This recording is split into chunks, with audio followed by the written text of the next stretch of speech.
My name is Lauren Van Uwyk, and I am the CEO of the National Farmers Mental Health Alliance, and we work with organizations kind of all across Canada and the US promoting farmer wellness. And I actually was on the OFA Policy Advisory Council a number of years ago and have some incredible friends and contacts there. So welcome.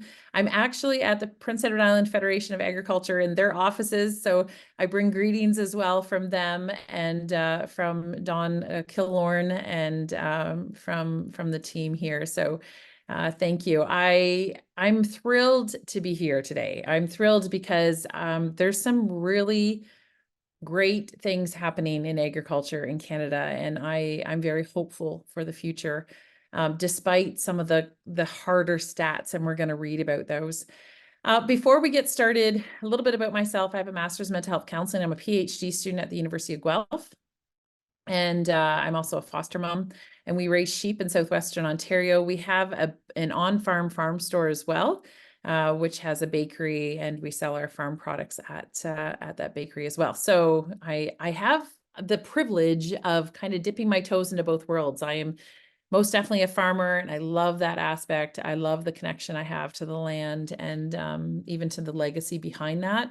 And then I also love to be a therapist, and I work primarily with farmers. I have about 44 farmers on my caseload right now. The majority of them are men, which is I find that always interesting. We have a number of couples and succession planning processes going on and things like that. So that's a little bit about what I do. I am going to chat a little bit later about the Three Oaks Cabin as well, because we work with the Three Oaks Cabin.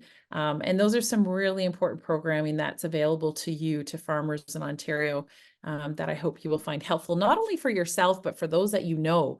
The most common referrals we get are from other farmers, right? As farmers, we talk with one another about what's working for us. And so those are really important connections. So without further ado, because our time will inevitably be shorter than what we had hoped, I'm going to just jump in and screen share. And it looks like it's going to make me back up here. So just give me a second. There's probably a much easier way to do it, but it'll be faster if I just click through. Okay, so we're chatting today about your greatest asset, investing in something with 100% return. It's not very often that we're guaranteed 100% return.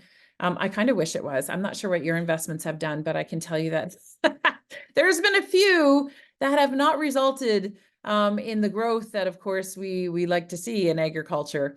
But investing in your own wellness and investing in your team's wellness and your family's wellness, you get a return that is like none other. And so we're going to be talking about how to do that today. We're going to be we're going to learn both some skills for ourselves, and we're also going to touch about how to help others. Many of you on the call today, you're in a form of leadership, or you've got friends and contacts, and so it's important to us that you have some of those skills to kind of help others. Inevitably, farmers are fixers by nature. We like to help others. I have no trouble when my sprayer is broken or my baler's broken, calling my neighbor and asking for help. But when it comes to our wellness, we're not as fluent, and we're not as good at kind of reaching out for help. And so we're going to learn some of those skills today and how to pick up on those signs. We typically do a land acknowledgement. I won't go through and read this land acknowledgement, but it is very near and dear to my heart. I grew up on the somber treaty of 1796. I was really, really early on. But I didn't really pay much attention, honestly, to the Indigenous contributions until we lived in a town called Red Lake, Ontario. It's 7 hours north of Thunder Bay. And it was there that I learned about reciprocity. It was there that I learned about knowledge sharing and knowledge translation and how that is worked out within the culture. And I remember this one particular story where the elders, when they would participate in a feast, the elders, the men in this case, would play this game where they had to throw a bone through another bone. And all of the elders would bring a tool. And so as you threw and successfully got that one bone through another bone, you would be able to go over to the table and choose a tool that had been brought. And inevitably, because we're lacking a little bit of time, I'm just going to kind of tell you the end response. What would happen was this beautiful act of reciprocity, as the elders who had played the game for years and years and years were really successful at throwing the bone through. But when they went to the table, they wouldn't select their very well refined tools. They would choose the younger men's unrefined tools and leave the well-refined tools for the younger man. It's a beautiful picture of reciprocity, and that knowledge sharing and that tool sharing that happened in Indigenous culture. So when we talk about a land acknowledgement, I really am cautious. We don't want to be just kind of, ticking a box, so to speak. Really want it to be a meaningful, experience. So I'm just continuing to let a few people in. I do want to mention confidentiality. The reality is we all have stuff. In fact, you can see I've got a little bit of a wound on my hand. We all have stuff when it comes to our wellness. We all have a story. And I hope today that you will share as you feel comfortable. I hope today you will answer questions and participate in discussion. I know I think currently, I'm not sure exactly how many are on the call right now, but when you do so, just do so with a hint of caution. I've actually got the chat box open here, so I can kind of follow along. If you have any comments, I invite you to put those into the chat box. But when you share, to do so with just a hint of caution, knowing that people will know stuff, and we always want to make sure that you leave not feeling really vulnerable. Okay, without further ado, we're going to jump in. First things first, what causes you stress, right? As farmers, go ahead and pop it up there in the chat box if there's anything else that you can think of that's causing you stress right now. It doesn't look like it's allowing me to select the chat box. I think, oh, there we go. Found it. So what are some things causing you stress? I don't want to spend a lot of time with this. I think it's pretty fair to say that as farmers, we deal with a lot of stress. There's a lot of stuff that happens. In our area right now, as I mentioned earlier, it's wet. Farmers are not able to get their crop in. It's causing some definite stress right now. And in other areas, as I talked about here in PEI, we talked about the commodities. We talked about some of the stresses around trade and international trade and some of the global impact of trade going on as well. So there's a number of things that, of course, are causing us stress. And Peter says wet fields and marketing. Yeah, I would agree. One of the things that we know about stress with farmers is we deal with something what we call chronic stress, meaning it's over a long period of time. And the way that our brain reacts to that chronic stress is actually just the same or very similar to what we would call PTSD or post-traumatic stress disorder. In other words, for farmers, it's a long period where they can manage and they can thrive and they can continue to farm. And then it feels like a really quick flip. And part of the reason for that is all of these pieces that you've talked about, even in the chat box today. It's that building upon. It's almost like an accumulation of stress over a long period of time. So I can't help but kind of talk just real quick. I had way more slides of stats, but I don't want to bore you with stats. I think most of you realize that while there's a lot of great things going on in agriculture, and while we're very hopeful for the future, there's been some hard stuff. Our suicide rate in the agriculture population is much higher than the urban population. In fact, post-COVID, women farmers or female spouses have experienced the greatest decline in wellness post-COVID. And it's significant. It's not just a whoopsie. There's some significant stuff going on. One of the problems that we see is, of course, only 9% of farmers seek support compared to 16% of the rural population. But even that's much lower than the urban population. And so even though we're experiencing these stressors, and even though we've got a number of issues changing, I was talking this morning with Donald and talking about the impact of climate change as well and how that impacts our wellness. All of those things that we are facing plays a significant role, and yet we're less likely to reach out for some support. So well done, because one of the reasons you're on this call is to find out how you can support others and hopefully support yourself as well. So real quick, I want to talk about identity. I think sometimes as farmers, we kind of almost tattoo across our forehead, I'm a farmer. And there's a lot to be proud of being a farmer. We contribute so much to our world, and it's largely unsuccessful when agriculture is unsuccessful, right? The difficulty when it comes to wellness and mental health even is that if we kind of identify as a farmer, we have a hard time identifying with other things. And I think it's really important for you to grow your sense of identity. Yeah, you're a farmer. What else are you? Are you grandparents? Are you parents? Are you teachers in the community? Are you volunteer people? You know, are you a coach? Are you a really great gardener? Like all of these other pieces, what else do you do? We actually want to grow that sense of identity. The reason for that is when that identity of farmer gets challenged, and it's been challenged over the years, it feels like we don't have a lot to lean back on, but we do. There's so much more. I was talking quite a while ago with a fellow named Tom. He was he owned an organic mill up near Cornwall area. Tom's a great guy, but Tom's business went bankrupt, and it was a really tough blow for him. He had to grow his sense of identity, and that's part of what makes us resilient as farmers, is learning to do that. You see, as a farmer, you offer something very unique to your organization and very unique to yourself. There's no one else can do what you do for your farm. Yep, there's opportunities where we can hire people out to do some things, but no one has your vision quite the same. No one has your capacity quite. No one knows your soil like you do. All of those pieces that you are absolutely integral in the successfulness of your farm. And that's why we need to be investing in ourselves as well. So one of the questions I ask people often is, do you know what you offer? I can tell you a few years ago, I was chatting with a young woman, and she had everything going on in her life. She was magazine beautiful. She was, captain of her soccer team. She was involved in the theater productions at school. She was a straight A student, valedictorian, had scholarships, everything that you think would make this person feel successful, she had going on.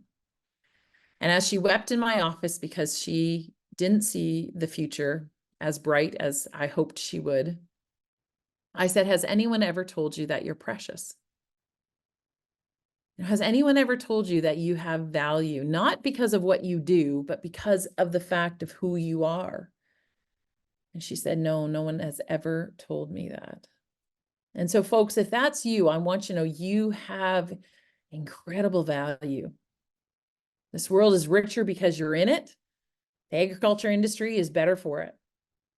And so take a moment just to recognize your preciousness, your value to our industry, to our associations, to our world, because you are a great asset to them.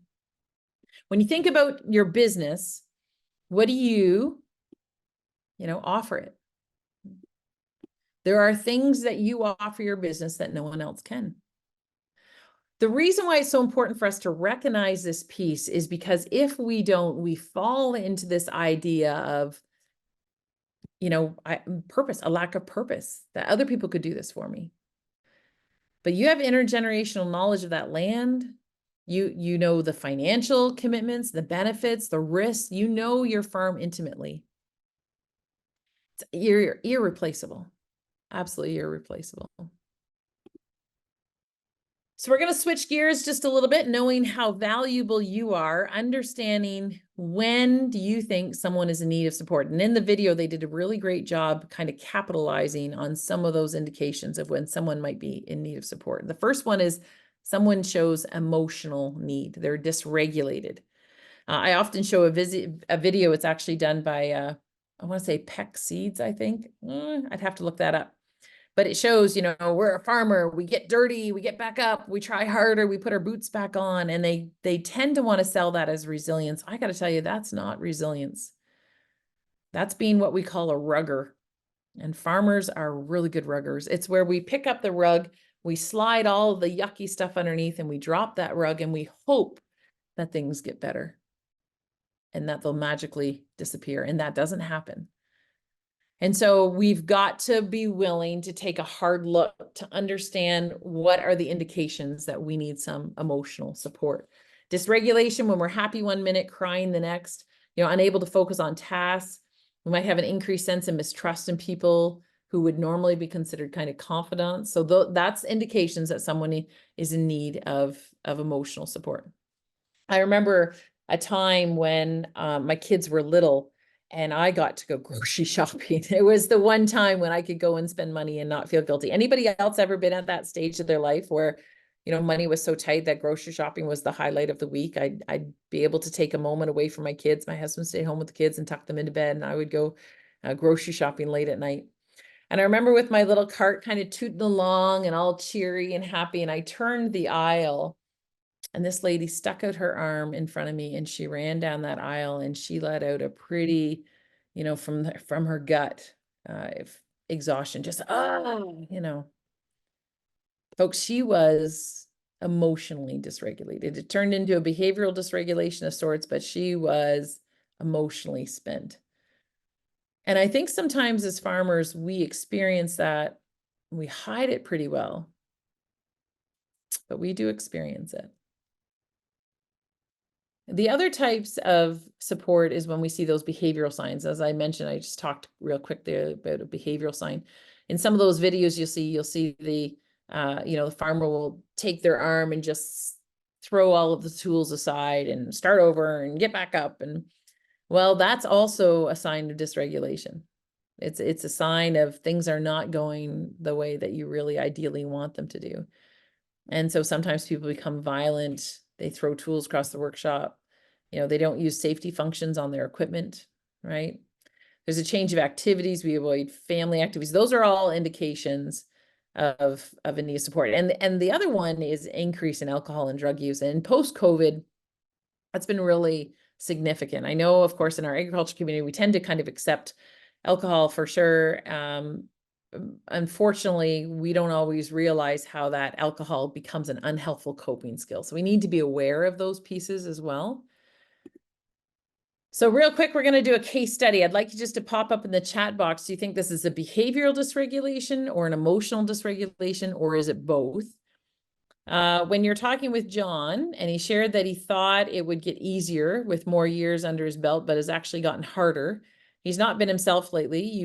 His wife has been ill for some time. You notice he hasn't shaven. It's been a long time since he's been to the barber. John appears unorganized with his paperwork, which is atypical for him, as he's generally really well organized. What are you noticing there? Do you think that's behavioral? Or is that an emotional type of dysregulation? There's probably a few in us. You can even unmute yourself if you'd like to, or you can pop it up there in the chat box. Looking to see if you think it's behavioral or emotional dysregulation that you're seeing there.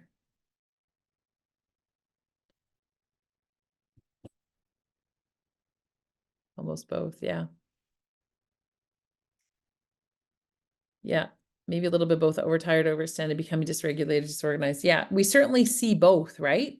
And part of the both is you're seeing that he's not shaven.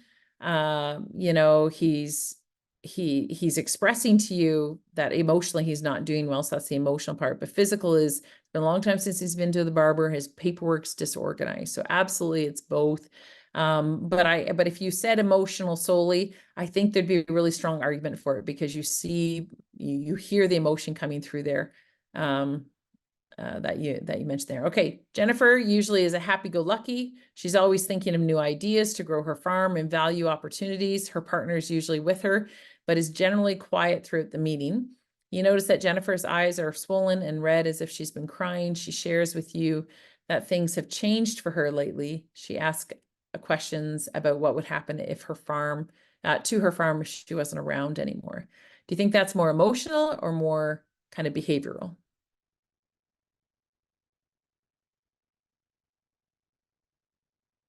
Yeah.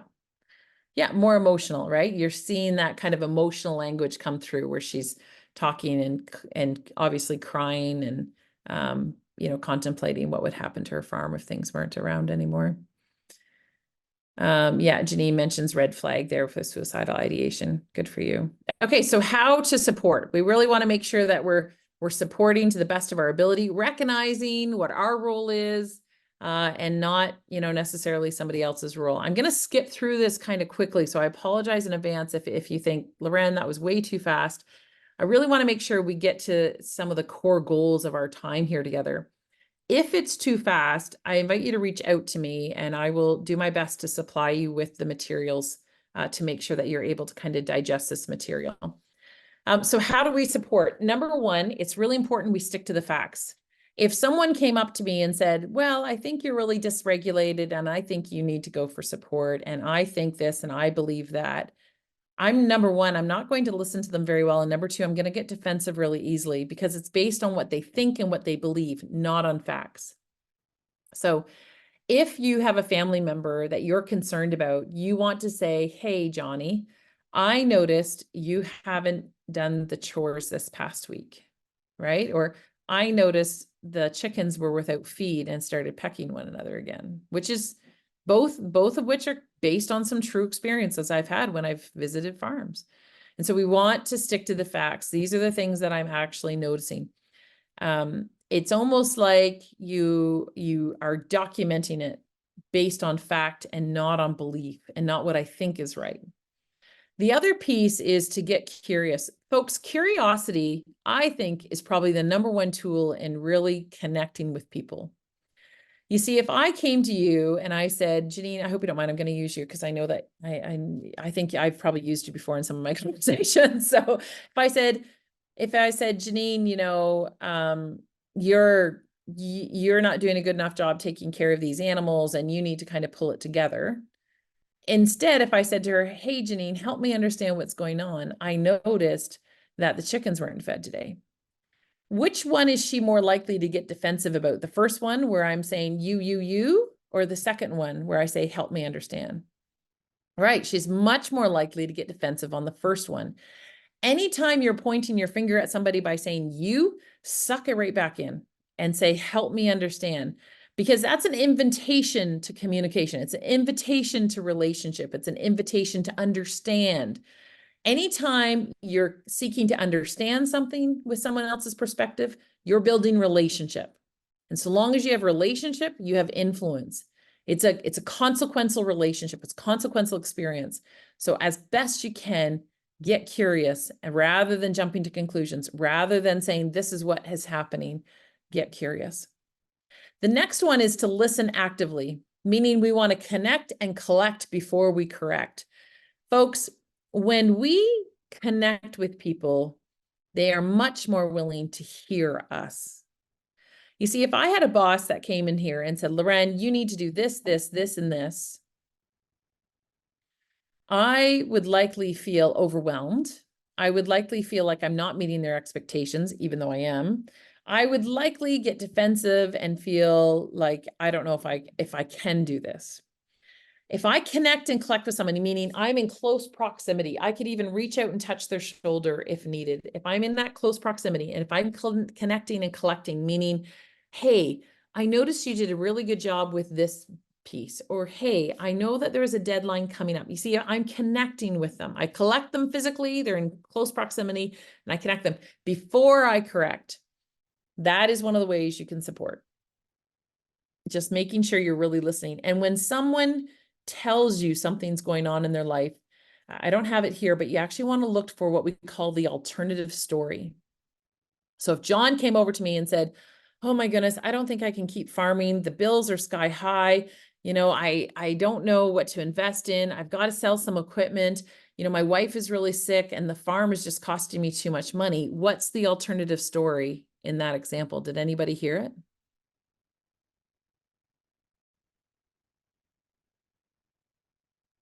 I'm kind of putting you all on the spot a little bit. You want to listen for that alternative story. In that example, everything was about finances except for one statement. What was that one statement?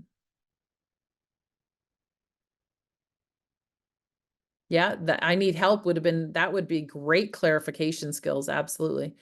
The comment where I said, my wife is sick, right? And that would be the one that sticks out. That would be the one that the farmer is kind of dipping their toe into and then pulling back out. So as best you can, you want to look for that alternative story. The other piece is validation.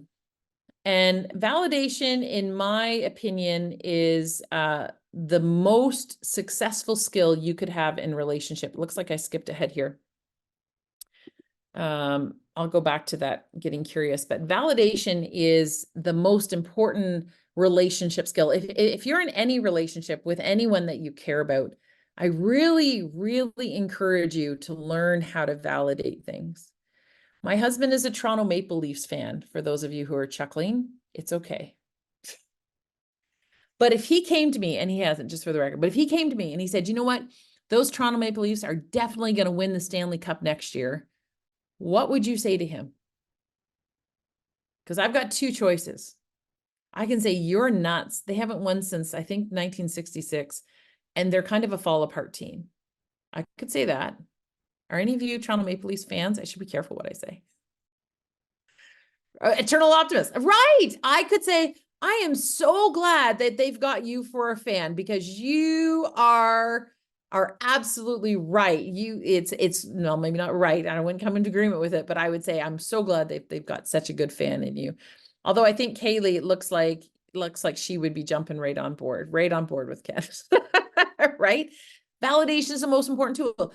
If I went outside with Kaylee and I looked up at the sky and I said, Kaylee, look at that big, beautiful orange sky. Isn't that gorgeous? And she looked up at the sky and she thought, it's purple. What's she talking about? She's got two choices. She can say, Loren, you're colorblind. You're crazy. You don't know what you're talking about. Or she could say, wow, look at that color. Isn't that amazing? That's validation. It is the number one skill you want to learn in relationship. When my husband and I started farming, I had no idea. There were two different ways to carry straw. There was two different ways to feed hay feeders. There was two different ways to catch sheep and you know, put them onto their backside and all of those pieces. There was two different ways to do it all. And so when we first started, my husband and I were like, oh, this is going to be so fabulous. We had both grown up on farms. We had both known, we both brought skills to the table. We thought it was just going to be kumbaya and so wonderful. And before you knew it, he would go out and do all the work. And then he'd come in and I'd go out and do all the work that was more my style, more nurturing and, you know, immunizations and deliveries and things like that. It turns out we were both looking for the same thing. It turns out I was looking for him to say, wow, babe, you really know, you know, this farming thing, you're really good at it. And he was looking for me to say, well, babe, you're really good at this farming thing. You're really good at it. That's validation. It's the most important tool in your toolbox. Real quick, going back to curiosity, you know, instead of saying, did you have a good day? You could say, help me understand, you know, how did your day go? Or describe for me, what was your day like? Do you need me to do something for you? That's a yes or no answer. So that is not getting curious. That's a closed-ended question. How could you turn these last two questions into an open-ended question? In other words, a curiosity question. Instead of saying, do you need me to do something for you? Absolutely. What can I do for you? Help me understand what I can do for you. Great job. What about, whoa, you are mad, aren't you? Them are fighting words, right? Causes defensiveness. What could you say instead?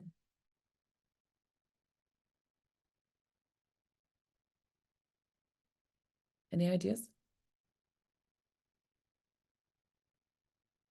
If you've said to your spouse, whoa, you're mad, aren't you? How are they likely to respond? Are they likely to open up and say, oh, well, you know, I've had a really hard day and right? No, absolutely. Leah, all of you said, you know, seems like you're upset. Is there something that we can talk about? Help me understand, you know, why you're upset. All of those are really great ways to kind of open up that conversation and reduce that defensiveness. We're going to skip by this validation part because we kind of went into depth about it. And for those of you who are parents, quickly just snap a shot of this.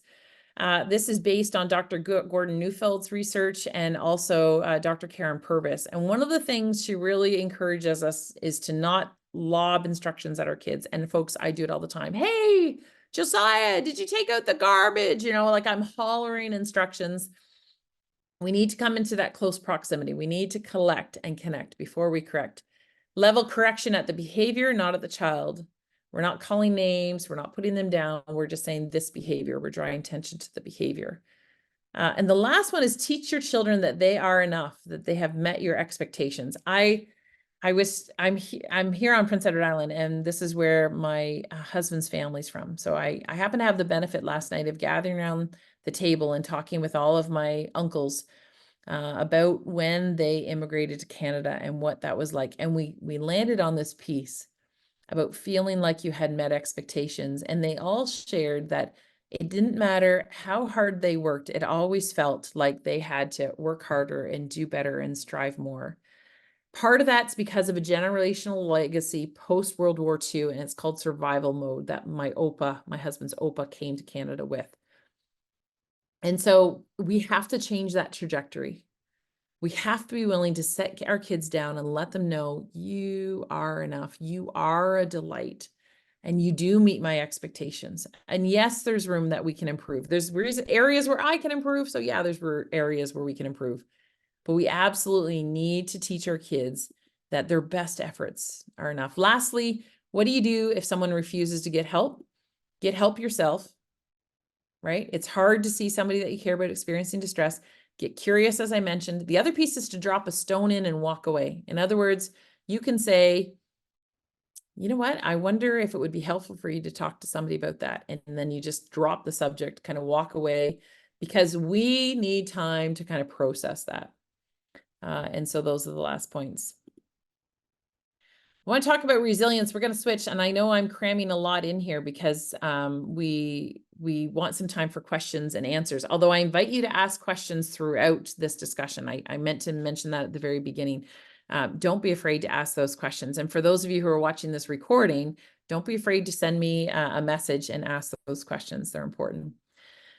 I want to talk with you about resilience for just a minute. And the easiest way for me to talk about resilience is to tell you a little bit about my family story. This is my brother and his wife and their daughter. And missing from this picture is their son, who passed away about a year and a half prior to this picture. He was 4.5 years old. He had invasive group A strep pneumonia. Unfortunately, the definitions for resilience say something like the ability to bounce back quickly. Or, to recover from difficulty. Folks, I want you to know that's not resilience. Resilience is, I have faced some hard things. If you stop and think about it for a minute, I would bet every one of you have faced some hard things in life. I don't think any of us kind of skip through life with Care Bears and Skittles and sunshine and the Smurfs playing in our backyard. So that's just not reality. You have faced hard things. And because you faced hard things, it changes us. We pivot, we learn from it, and we figure out what it means to still thrive in spite of it. But we are changed by the hard things we face. That's resilience. And so I don't want you to think that when you face hard things, you have to magically aspire to whatever it was before that. My brother and sister-in-law, they will tell you there's an Iris and Jason before Mikhail died, and there's an Iris and Jason after Mikhail died, because it changed them. They are resilient. They have learned. They see life differently than what they did beforehand. They are very purposeful and intentional in a way that they weren't beforehand. And so when you face hard things, know that it is resilience, and it is good. It is hard. I'm not saying the hard things are good. I'm saying the way that you're able to pivot and recover, or maybe not recover, but change in light of, that's resilience.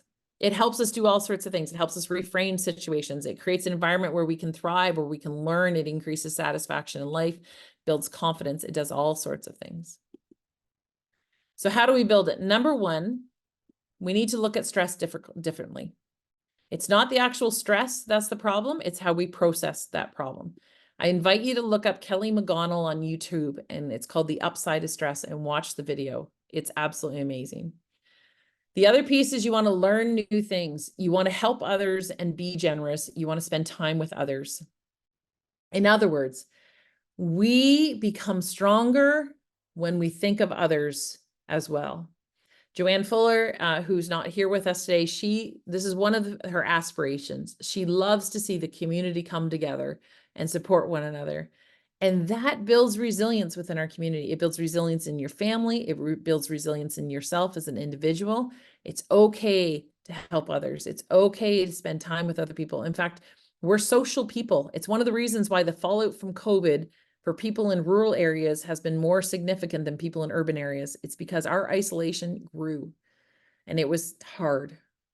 And so that is part of resilience, is spending time with other people, part of the way that we build that for sure. All righty. Grounding exercises. This is a way that we build resilience as well. This is a way that we care for ourselves. It's really about paying attention on purpose. So some farmers in the wintertime, I encourage them when they're out in the barn, they can, blow out the air, their breath, and they can watch the breath go away. When we lived in Red Lake, Ontario, it was, be -50 out and everybody was burning wood, and you would see the swirl of smoke go up in the air. And so it's absolutely okay to spend those times appreciating that. For me, after I feed the sheep, I watch the lambs run back and forth and they do lamb races. And that's part of a grounding exercises. For some people, is forest bathing. I'm not sure how many of you like to go for walks in the woods, but the really cool thing is trees actually give out photon sides, sorry. And they're antimicrobial. They actually reduce things like cortisol, which is a stress hormone in us, which it's a long story, but it's, I believe, one of the things that leads to Alzheimer's is that cortisol, but I'd have to go into a lot of detail and we don't have time for that. It stabilizes the autonomic nervous system. In other words, that sense of panic, that sense of worry, and that jittery feeling. Being in trees, they give off these oils and it calms us. It's phenomenal. The other piece is physically connecting in nature is another grounding exercise. Soil has something in it called Mycobacterium vaccae. I think I love saying that. When you dig in the soil, you inhale this bacteria and it releases dopamine into your blood system. Dopamine is like happy. It's a cuddle hormone. It's a happy hormone. So it's basically like, I'm going to go get a shot of an antidepressant by going and working in soil. Now I'm generalizing a little bit there. I'm sure somebody who has a medical degree or would like to challenge me on that, but that's in other words, that's what that is. So I invite you to spend time in that soil, spend time in those woods as much as you can, and do it when you can. Because there's seasons when we're planting, when we're harvesting, or when it, specific things, there's seasons when we can't do it. So we've got to make the most of that opportunity. Joanne, I'm not sure how much more time I have. I'm hoping to get through all this. Let me know if there's a cutoff point where you just kind of give me a little wave and I'll quickly finish it up. Self-compassion. I think you're doing good. I don't know how much more you have, but okay. If maybe there's a few questions and answers after. Yeah. Self-compassion is really important. It's important for us to understand that we're not perfect. If you know anybody who's perfect, try and get their autograph. They're the only ones that you would know. It's okay that you're still learning. In fact, we do a separate presentation when we talk about self-compassion. And this area is really missing for farmers. We don't show ourselves very much compassion because we have a really high drive system to accomplish. We have a high threat system where something like the weather can wipe out our crops. Because of that, we have to have a high soothing system, which means we have to care for ourselves through self-compassion, and it's low for farmers. So this area has to grow for farmers in order for us to see the change in the trajectory of our current state. So I invite yourself to learn about self-compassion. Some of the barriers to self-compassion is unrealistic expectations. Yes, that's you and I in agriculture. We expect a 99% emergence rates. We expect X number of bushels an acre. We engage in competition and comparison in order to kind of make that be okay. And so these are some things that these are barriers to self-compassion. We need to change them. We need to stop and say, you know what? How can I be okay with, I didn't get everything on my list of things done today? What can I do? How can I break up with false humility? How can I break up with comparison and competition? Right? Because they can trigger that lack of self-compassion. If we have time, I want to spend just a minute here talking about unhelpful guilt and shame, because it's one of the things that is very can I say pervasive in our agriculture community. We struggle with this, not so much with shame. Shame is something that begins as early as 15 months of age. It's this belief that we are inherently flawed, that no matter what we do, we, will never quite make it. We tend to blame ourselves for a lot of things. Failures or problems bring shame to the person or the family, the industry. That's what they believe. The one that I see most often in farmers is this unhelpful guilt. Unhelpful guilt is I set unrealistic expectations for myself. And when something doesn't work, where I don't meet those expectations, I kind of punish myself. It's one of the ways that anxiety grows in farmers, right? So it's certainly one of those pieces where guilt can play a really tremendous role on our ability to have compassion for ourselves. In fact, for some farmers, they use unhelpful guilt to motivate them to work harder and be stronger and tackle more. The problem with that, what we see in farmers, is they strive and strive and strive and strive, and they never meet that expectation because it's impossible, it's unrealistic. And then we have this quick flip where it's like, I give up, I can't do it. I've been trying for years and years and years, and I can't do it. We need to teach ourselves, whatever age farmer you are, and we need to definitely teach our young farmers coming in, we've got to change our level of expectation. It doesn't mean that we won't achieve what we want to achieve simply because we show ourselves, a break from these unrealistic expectations. I want to chat with you for a minute about boundaries. How many of you have a fence in your farm? Well, probably every one of you, right? Somebody's got to have a fence out there. Anybody have a fence? If you have a fence, tell me, why do you have a fence? What do you use a fence for?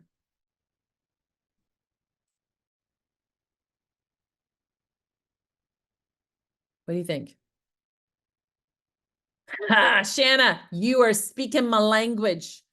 To keep sheep in.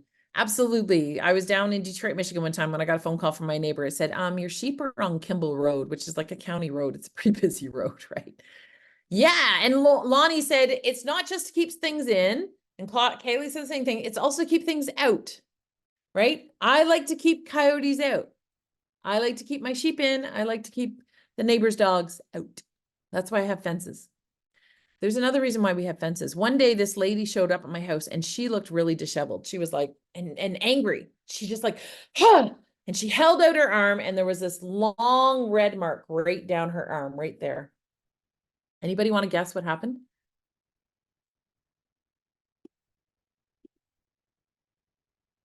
What do you think? What type of fence do you think we have going around our property? Yeah, Lonnie's like, zapped, shocked. Ian says, yeah. We have a fencer that's good for 500 acres, and it was operating on 8 acres that morning. It was dialed back to half charge, and it's a good thing it was dialed back. She would have ended up in the ditch. So I said to her, could you tell me why you tried to climb through my electric fence? And she said, well, I wanted to take pictures of the lambs that were in that front paddock. You see, folks, some of the reasons why, one of the main reasons we have boundaries is to force people on the other side of the fence to get resourceful. It's to force other people to develop resources. It's to force them to understand the boundaries that we've set. And so I said to her, now that you realize there's a boundary there for a reason, now that you understand there's a property line there for a reason, I would be happy to take you out to show you the lambs. In fact, I let her bottle feed some lambs because I think secretly I was pretty young and I was afraid I'd get sued. So I was probably a little bit more generous than what I needed to be. But you see, that's the beauty of fences. That's the beauty of setting boundaries in your life. When we say no, we force the people on the other side to step up. We force other people to get resourceful. We force other people to build skills. It's an incredible thing that we do when we set boundaries. Now, I am not saying it is easy. I am not saying when you sit down for family meetings, it is easy to set boundaries, to say, we're not going to talk about that right now. But it's necessary. And so take a bit of an inventory. Ask yourself, what are some of the boundaries I need to implement in relationships? Why do they need to be set as a boundary? And how am I going to communicate those? Sometimes we need to communicate them in writing. Sometimes we just have to be willing to say no. I remember one time I was talking to a friend and I had started to talk about somebody else who had been bothering me. And she quickly said, you know what, Loren, this sounds like gossip. I really don't want to hear it. And she shut me down like that. It was I admire her for it now, because it wouldn't have been helpful for me to talk about this other person. I was very young, and there was a lot of stress as I was learning how to be a mom and learning all sorts of things. But it was good for me. And so we have to learn how to communicate that and set those boundaries. When we talk about self-care, we could spend the entire hour just talking about different forms of self-care. Here's what I want you to know. Self-care is about you doing what you need to do to thrive. That does not mean you're going for pedicures and manicures on Friday every week. It might mean that for some of you. For some of you, it might mean I'm chopping wood. For some of you, it might mean I'm going for a drive in the car. I'm listening to music. I'm reading a book. I'm sitting by the pool. It might mean all those things. But for some of you, it means you're going to get your taxes done. For some of you, it might mean you're going to go back to school and take a course, right? Self-care is not just about making us feel good. Self-care is divided into many different categories: psychological, emotional, educational, all of those different pieces. And figuring out what are my goals so that I can be the person I really want to be. That's self-care. It really allows you to serve other people from your overflow, not from anything less than that. The idea is that you pour so much that it's an overflow piece, not taking from your own reservoir. Really quick, this is sniper breathing. I typically walk you through this exercise, but I do want to make sure we've got a couple minutes left for questions. I think we have time. So if everybody can put their feet flat on the floor, and then you want to take your shoulders up to your ears and let them drop. And then you want to slouch, or for those of you who are horseback riders, you kind of sit into your saddle. You know how you post and then you sit? That's the position you want to be in when you go to take deep breaths. Now, some of you are probably yoga breathers, which means you're a belly breather. That's totally fine if that's what you're used to. I'm not. I teach sniper breathing. There's something about hunting and shooting a gun that makes me feel like, woohoo, this is great. So my apologies, but that's what we're going to do. On the count of 3, we're going to inhale through our nose for 4 seconds. And then we're going to hold it for 4 seconds. We're going to breathe out through our mouth for 4 seconds. And then we're going to hold it for 4 seconds. So here we go. Feet flat, shoulders up, let them drop, slouch. 1, 2, 3, breathe in. And hold. Breathe out. And hold. I breathed out a little bit too much at the end there. I could hardly get the words out. Folks, that's deep breathing. I really encourage you to practice it in the morning when you wake up and practice it before bed. The cool thing about deep breathing is your brain will tap into it and use it when you need it to. So if you're in a tense situation, your brain will automatically, if you practice it, will take it over and do it. The other thing is if you're in a tense situation, particularly with all the family sitting around, you're doing some succession planning and you start deep breathing, guess what they do? There's this thing called mimicry, and they mimic what you're doing. So deep breathing is by far the #1 tool in your tool belt. Folks, that brings us to the end. I encourage you to look us up online, the National Farmers Mental Health Alliance. You can find us on Instagram, LinkedIn, and Facebook. Follow us. We put out all sorts of helpful resources. We try to.